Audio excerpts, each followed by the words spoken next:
നമസ്കാരം, പ്രവാസി മലയാളിയിലേക്ക് സ്വാഗതം. ഇന്ത്യ ഖത്തർ എയർ ബബിൾ കരാർ പുതുക്കുന്നതിലെ കാലതാമസം പ്രവാസി യാത്രക്കാരെ ദുരിതത്തിലാക്കി. ഇന്നലെ ഉച്ചയോടെയാണ് ജൂലൈ മാസത്തേക്കുള്ള കരാർ പുതുക്കി പ്രശ്നങ്ങൾ പരിഹരിച്ചത്. കരാർ കാലാവധി അവസാനിച്ചതിനാൽ തന്നെ ബുധനാഴ്ച അർദ്ധരാത്രിയോടെ ഇന്ത്യയിലേക്കുള്ള വിമാന സർവീസുകൾ റദ്ദാക്കിയിരുന്നു. തുടർന്ന് നൂറുകണക്കിന് യാത്രക്കാരാണ് വിമാനത്താവളങ്ങളിൽ കുടുങ്ങിയത്. സർവീസുകൾ റദ്ദാക്കുന്നത് സംബന്ധിച്ച വിവരങ്ങൾ മുൻകൂട്ടി അറിയിച്ചിരുന്നില്ലെന്നും യാത്രക്കാർ വ്യക്തമാക്കി.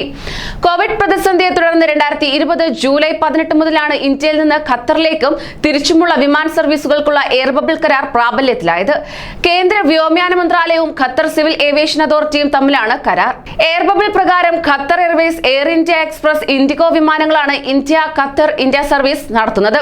ഖത്തറിൽ കുടുങ്ങിയ ഇന്ത്യക്കാർ, ഖത്തരി പാസ്പോർട്ടുള്ള OCI കാർഡ് ഉടമകൾ, നയതന്ത്രജ്ഞർ ഉൾപ്പെടെയുള്ള ഇന്ത്യൻ വിസയുള്ള ഖത്തരി പൗരന്മാർ, ഖത്തർ വിസയുള്ള ഇന്ത്യക്കാർ എന്നിവർക്കാണ് ഇന്ത്യയിൽ നിന്നും ഖത്തറിലേക്ക് അനുമതിയുള്ളത്. അതേസമയം ആഭ്യന്തര മന്ത്രാലയത്തിന്റെ എക്സ്പെഷണൽ റീ എൻട്രി പെർമിറ്റ് ലഭിക്കുന്ന ഖത്തർ പ്രവാസികൾക്ക് മാത്രമാണ് ഖത്തറിലേക്ക് മടങ്ങിയെത്താൻ അനുമതി ഉള്ളത്.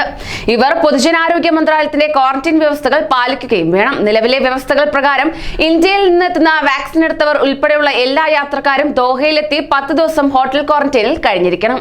കൂടുതൽ പ്രവാസി വാർത്തകൾക്കായി ഈ ചാനൽ സബ്സ്ക്രൈബ് ചെയ്യൂ.